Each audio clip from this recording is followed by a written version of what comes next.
Smart ഫോണുകൾ ഉള്ളതിനാൽ പ്രവാസികൾക്ക് സ്വന്തം നാട്ടിലേക്ക് വിളിക്കാനായി അത്ര ബുദ്ധിമുട്ടൊന്നുമില്ല.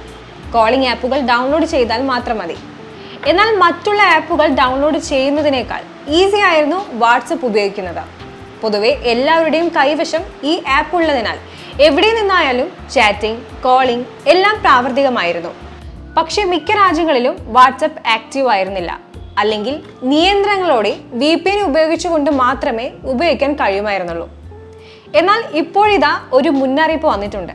ഇനി മുതൽ ഒമാൻ രാജ്യത്ത് വാട്സപ്പ് ഉപയോഗിച്ച് ഓഡിയോ, വീഡിയോ കോളുകൾ ചെയ്യാനുള്ള അവസരം ഒരുങ്ങുന്നുണ്ട്. വെർച്വൽ പ്രൈവറ്റ് നെറ്റ്വർക്കിന്റെ സഹായമില്ലാതെ തന്നെ വാട്സപ്പ് ഉപയോഗിച്ച് നേരിട്ട് കോളുകൾ ചെയ്യാനാണ് ഇതിലൂടെ അവസരം ഒരുങ്ങുന്നത്. അതിനാൽ കൂടുതൽ ചെലവില്ലാതെ ഇന്റർനെറ്റിന്റെ മാത്രം സഹായത്തോടെ നിയന്ത്രണമില്ലാതെ വാട്സപ്പ് ഉപയോഗിച്ച് നാട്ടിലേക്ക് എളുപ്പത്തിൽ കോളുകൾ ചെയ്യാവുന്നതാണ്. കഴിഞ്ഞ കുറച്ച് ദിവസങ്ങളിലായി വാട്സപ്പ് കോളുകൾ രാജ്യത്ത് ആക്റ്റീവ് ചെയ്യപ്പെട്ടതോടെയാണ് വാട്സപ്പ് ആക്റ്റീവ് ആയി എന്നറിയാൻ കഴിഞ്ഞത്.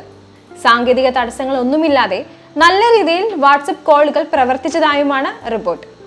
അതേസമയം വാട്സപ്പ് കോളുകൾ പ്രവർത്തിച്ചതിനെ കുറിച്ച് വ്യാപകമായ റിപ്പോർട്ട് വന്നിട്ടും ഒമാനിലെ ടെലികോം റെഗുലേറ്ററി അതോറിറ്റി വാട്സപ്പിന്റെ ഈ മാറ്റത്തെക്കുറിച്ച് ഔദ്യോഗികമായി ഒന്നും പ്രഖ്യാപിച്ചിട്ടില്ല.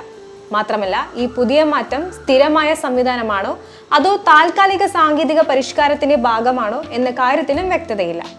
എന്തായാലും പ്രവാസികളും സ്വദേശികളും ഈ സൗകര്യം വന്നതോടെ ഏറെ പ്രതീക്ഷയിലാണ്. നിയന്ത്രണമൊന്നുമില്ലാതെ ഇത് പ്രവർത്തിക്കണമെന്നാണ് എല്ലാവരുടെയും ആഗ്രഹം.